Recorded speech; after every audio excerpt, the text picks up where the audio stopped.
చిదంబరం రహస్యం అనే చందమామ కథ చెప్పుకుందాం. ఒక ఊళ్ళో చిదంబరం అనే సావుకారు ఉండేవాడు. అతడు పరమలోభి. కానీ అతని భార్యకు దాన ధర్మాలంటే ఆసక్తి. ఒకప్పుడు పండక్కి గ్రామస్తులందరూ చందాలు వేసుకుని హరిదాసుగారి చేత కాలక్షేపం చేయించడానికి ఏర్పాటు చేసుకున్నారు. చిదంబరం ఒక్క పైసా అయినా ఇవ్వక, నాకిలాంటి డబ్బుదండగ పనులు ఇష్టం లేదు, నాకీ కాలక్షేపాలేవి అక్కర్లేదు అని ఖచ్చితంగా చెప్పేశాడు. ఆ క్షణం నుంచి భార్యాభర్తల మధ్య కలహం ప్రారంభమైంది.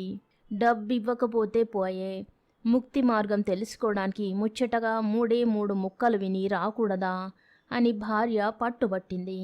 ఇల్లాలి పోరు పడలేక సరేలెమ్మని చిదంబరం మూడే మాటలు వినడానికి ఒప్పుకున్నాడు. ఆ రాత్రి కాలక్షేపానికి పెద్ద మర్రి కింద పందిట్లో ఏర్పాట్లు జరిగాయి. జనం కిటకిటలాడుతున్నారు. చిదంబరం కూడా వచ్చి ఒక పక్క కూర్చున్నాడు. హరిదాసుగారు పూలమాల వేసుకుని కాళ్ళ గజ్జెలు కట్టుకుంటూ ఉండగా గ్రామాధికారి సభ వైపు తిరిగి, పెద్దలంతా వచ్చినట్టేనా, ఇంకెవరైనా రావాలా అని అడిగాడు. ఓహో, ఇది దాసుగారు చెప్పే మొదటి మాట అయి ఉంటుంది. వినవలసిన 3 మాటల్లోనూ అప్పుడే ఒకటి వినేశాను అనుకున్నాడు చిదంబరం. అంతలోనే చోటు చాలక జనం కొంతమంది నించుని కూర్చున్న వాళ్ళకి అడ్డంగా ఉన్నారు. గ్రామాధికారి మళ్ళీ లేచి కూర్చోండి కూర్చోండి అంటూ వాళ్లను హెచ్చరించాడు. ఇదే రెండో మాట అనుకున్నాడు చిదంబరం. జనం విపరీతంగా రావడం వల్ల స్థలం లేక కొంతమంది వచ్చిన దారినే మళ్ళీపోవలసి వచ్చింది.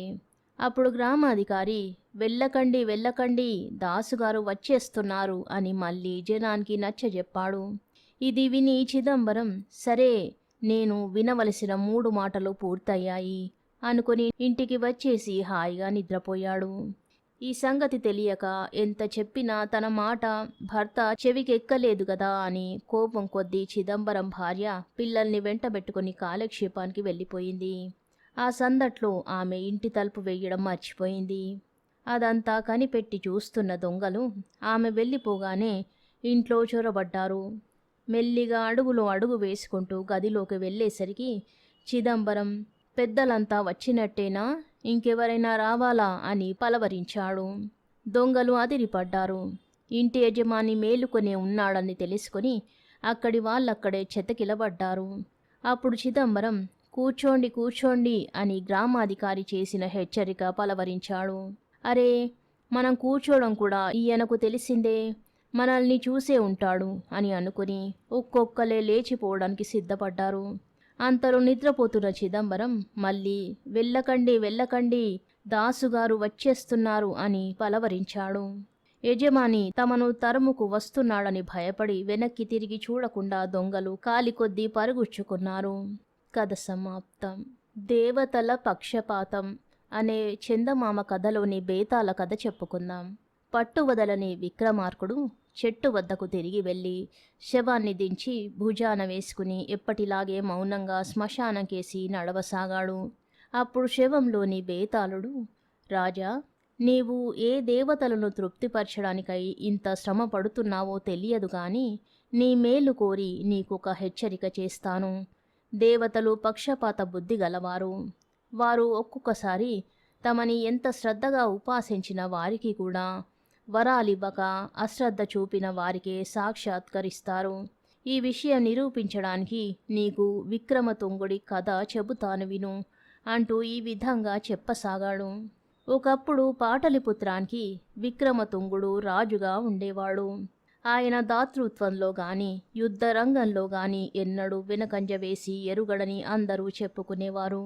ఒకనాడా రాజు సపరివారంగా వేటకు బయలుదేరాడు.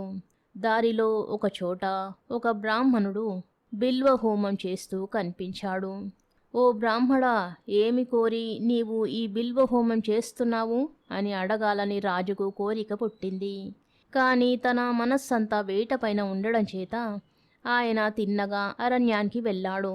అక్కడ పగలల్లా రాజు తృప్తిగా వనమృగాలను వేటాడి మళ్ళీ సపరివారుడై పాటలిపుత్రానికి బయలుదేరాడు. దారిలో ఆయనకు మళ్ళీ ఆ బ్రాహ్మడే కనిపించాడు. ఆయన ఇంకా బిల్వహోమం చేస్తూనే ఉన్నాడు.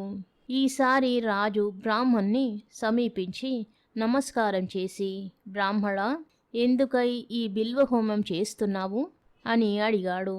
దానికా బ్రాహ్మడు, రాజా, నా పేరు నాగశర్మ. నేను ఈ మారేడు పళ్ళతో అగ్నిదేవుణ్ణి అర్చించి తృప్తిపరిచి ఆయన అనుగ్రహం చేత బంగారు మారేడు పళ్ళు పొందాలని ఇలా హోమం చేస్తున్నాను. ఎంతో నిష్ఠతో దీర్ఘకాలంగా హోమం చేస్తున్నప్పటికీ ఇంతవరకు అగ్నిదేవుడు సాక్షాత్కరించలేదు అని జవాబిచ్చాడు. అది విని రాజు, అయితే నాకొక మారేడు పండు ఇయ్యి, నాకు అగ్నిదేవుడు ప్రత్యక్షమవుతాడేమో చూస్తాను అన్నాడు. బ్రాహ్మణుడు నిర్ఘాంతపోయి, అదేమిటి రాజా, నేను పవిత్రంగాను నిష్టగాను ఇంతకాలం నుంచి హోమం చేస్తున్నా అగ్నిదేవుడు సాక్షాత్కరించలేదే. నీవు అపవిత్రుడివి, దీక్ష పూనిన వాడివి కాదు. అప్పటికప్పుడు కలిగిన అభిప్రాయంతో ఒక్క మారేడు పండు హోమం చేయగానే ప్రత్యక్షమవుతాడా అని అడిగాడు. అలాంటి సంకోచాలేమీ వద్దు, ఒక్క మారేడు పండు నాకియ్యి, ఏం జరుగుతుందో చూస్తాం అన్నాడు రాజు. సరేనని బ్రాహ్మడు రాజుకొక మారేడు పండిచ్చాడు. రాజు ఆ పండును తీసుకుని, అగ్నిదేవా, నీకీ ఫలం చాలని పక్షంలో నా తల నరికి నీకు హోమం చేస్తాను అంటూ దానిని అగ్నిలో హోమం చేశాడు. మరుక్షణమే అగ్నిగుండంలో నుంచి అగ్నిదేవుడు లేచి ఒక బంగారు మారేడు పండును రాజు చేతిలో ఉంచాడు. రాజు ఆ బంగారు మామిడి పండును బ్రాహ్మడికిచ్చి పాటలీపుత్రం తిరిగి వచ్చాడు. ఇది జరిగిన కొద్ది కాలానికి రాజు వద్దకు దత్తశర్మ అనే బ్రాహ్మణ బ్రహ్మచారి వచ్చి, రాజా, సిద్ధుడైన మా గురువుగారి అనుగ్రహం చేత నేనొక భస్మం తయారు చేశాను. రాగి కరిగించి అందులో ఒక చిటికెడు భస్మం వేసినట్టయితే ఆ రాగి యావత్తు బంగారం కావాలి. ఇది మా గురువుగారి సమక్షంలో ఒకసారి జరగడం నేను కల్లారా చూశాను. కానీ ఏ కారణం చేతనో నాకు భస్మం పని చెయ్యకుండా ఉన్నది అని చెప్పాడు. రాజు ఆ బ్రహ్మచారితో, నా ఎదుట చెయ్యి చూస్తాను అన్నాడు. రాజభటులు కొంత రాగి తెచ్చారు.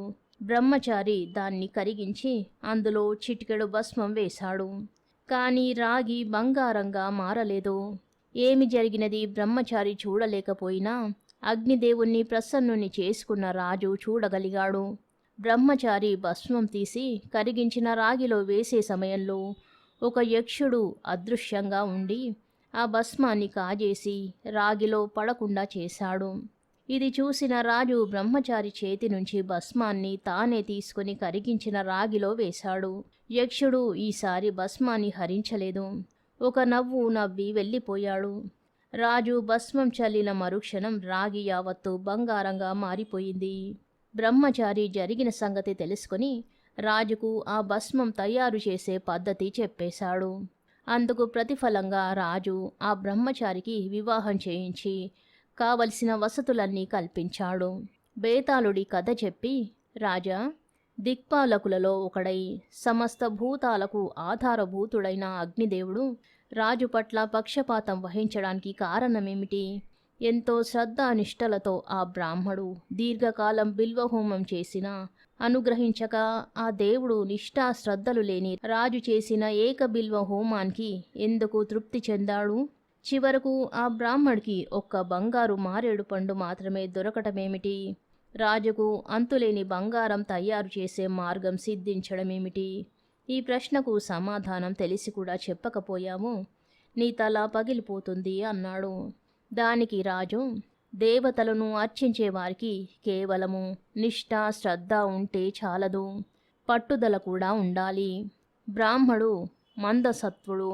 అగ్నిదేవుడు ఎప్పటికీ సాక్షాత్కరిస్తే అప్పటికే సాక్షాత్కరిస్తాడనుకుంటూ అలాగే బిల్వహోమం సాగిస్తాడు. రాజు తీవ్ర సత్వుడు. ఒక్క మారేడు పండు హోమం చేయగానే అగ్నిదేవుడు ప్రత్యక్షం కాకపోతే ఆయన నిజంగానే తన తల నరికి హోమం చేసి ఉండేవాడు. అందుకే అగ్ని ఆయనకు వెంటనే ప్రత్యక్షమయ్యాడు. బ్రాహ్మడికి రాజుకు కలిగిన ఫలితాలు కూడా వారి వారి మనస్తత్వాలకు అనుగుణమైనవి గాని వారు చేసిన బిల్వాల సంఖ్యకు అనుగుణమైనది కావు అని సమాధానం చెప్పాడు. రాజుకు ఈ విధంగా మౌనభంగం కలగగానే బేతాళుడు శవంతో సహా మాయమై మళ్ళీ చెట్టెక్కాడు. కథ సమాప్తం. శుభం.